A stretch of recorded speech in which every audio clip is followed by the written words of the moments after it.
bilbila isheen fayyadamaa turte iPhone ta'ee ta'uunsaa baay'ee fayyadeera. Recovery godhameeti kan inni bahaa jiru jechuudha. Viidiyoon kanaan dura viidiyoo hedduu dhagaa kana booddeettis kan agarru. Haati Abiy Ahmed jettee dubartiidha. Qananii Addunyaas dubartiidha. Garaagarummaan umriidha. Foundationin artist Haacaaluu Hundeessaa badhaasa artist Andu'aalem Gosaatiif kenname haqu ibseem. Dubai police have arrested nearly individuals involved in cases. በመጨረሻም አርቲስት አንዱዓለም ጎሳ በዱባይ በፖሊስ ቁጥጥር ስር እንደዋለ እየተገለጸ ይገኛል። akkam jirtu kabajamtoota hordoftoota kiyya viidiyoo biraatiin walitti deebnee jirra. Viidiyoon guyyaa har'aa viidiyoo Andu'aalemii fi Qananii Addunyaati. Waa'een isaanii ammas bifa haaraan namoota hedduu haasofsiisaa jira. Viidiyoo kanniiniin walitti deebnee jirra. Keessattuu torbaan kana miidiyaa hawaasaa irratti haasa'a guddaa ta'e namoota hedduu haasofsiisaa jira. Haga xumuraatitti nafaana turan namoonni yeroo jalqabaaf gara chaanaalii kanaatitti dhuftan subscribe godhuudhaan maatii chaanaalii kanaata. Hundi keessanuu like godhaa yaada keessan yaada qabdan kamiyyuu koomentii jalatti na barreessaa gara viidiyootti.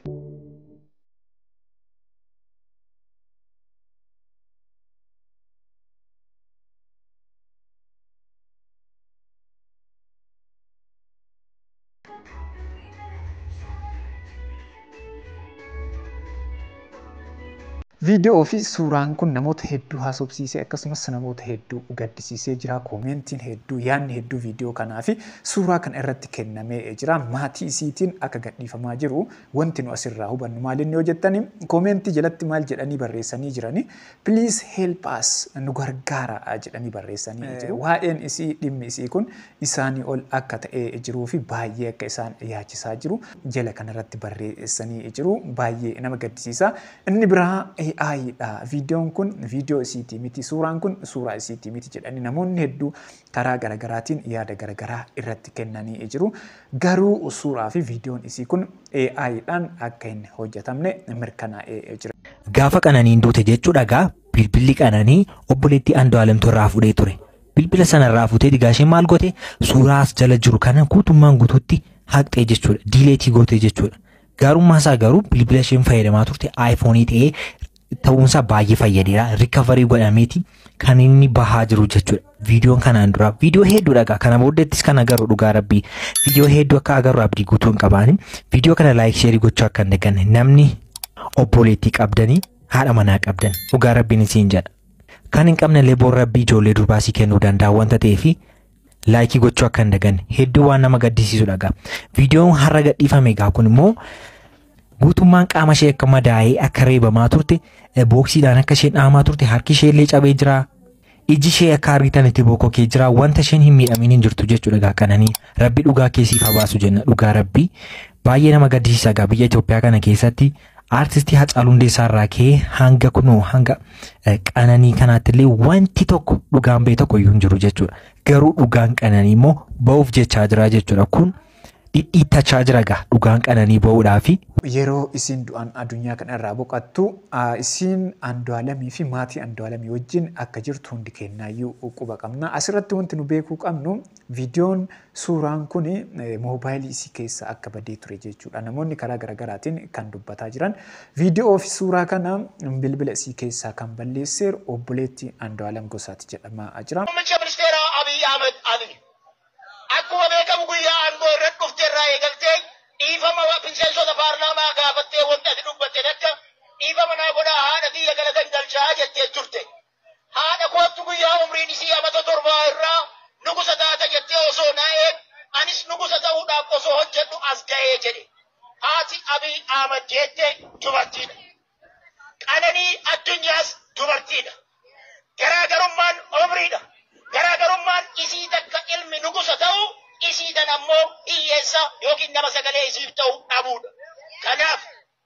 Kanaaf justisiin kun yookiin ammoo akkaataan daa'imti tun yookiin mucayyoon lafaa dhuftu injiinara ogummaadhaan injiinara mucayyoon tun dubartoota jajjaboo dubartoota of danda'anii konfidensii guutuudhaan deeman akkanatti dhabna taanaan tokkoon keessanii namni intala durbaa hortan ilmoo durbaa qabdan.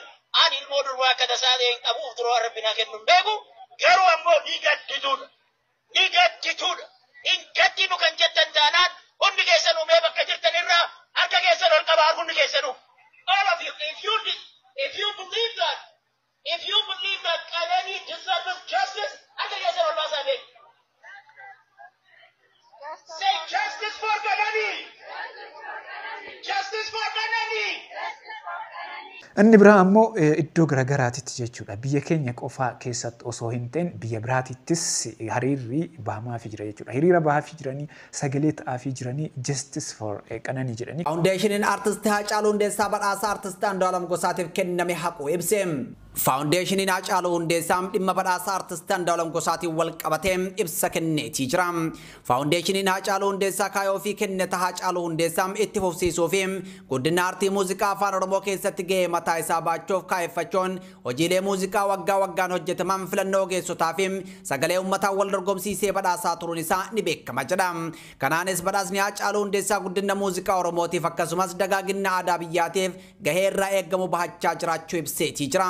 Gama biraatiin akkuma faawundeeshiniin Haacaaluu Hundeessaa dambii fi qajeelfama badhaasa Haacaaluu Hundeessaa irratti ifatti kaayee jiruun yeroo dhimmoonni addaa kunis hojiin aartii yookaan gochi aartistiin tokkoffaa gocha yookaan taatee kaayoo fi kenneta aartistii Haacaaluu Hundeessaa faallessuu ta'ee raawwatee argame lammaffaa dhimma yakkaa yookaan faawundeeshiniin Haacaaluu Hundeessaa Andu'aalem Gosaatiif badhaasa kennee ture akkuma hundi kennaayyuu beennu badhaasni kun sirrii miti jechuudhaan uummanni bifa lamatti yookiin bakka lamatti wal qoqqoodee yaada irratti kennaa ture.